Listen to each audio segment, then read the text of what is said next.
everyone. So I'm here.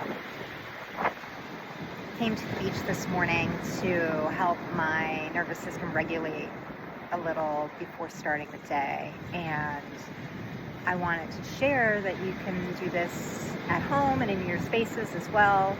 I mean, not with the actual ocean, of course, but you can play gentle surf in the background. You'll want to aim for about 12 cycles per minute, which is very similar to the breathing rate of humans when they are sleeping. And this will not only help you regulate your nervous system and be more relaxed, you can use it to help you fall asleep at night. We talk about this in the sound episode on the podcast with Julian Treasure. There's a lot of really great nuggets on there on how sound can facilitate greater health and well-being. So I hope this helps.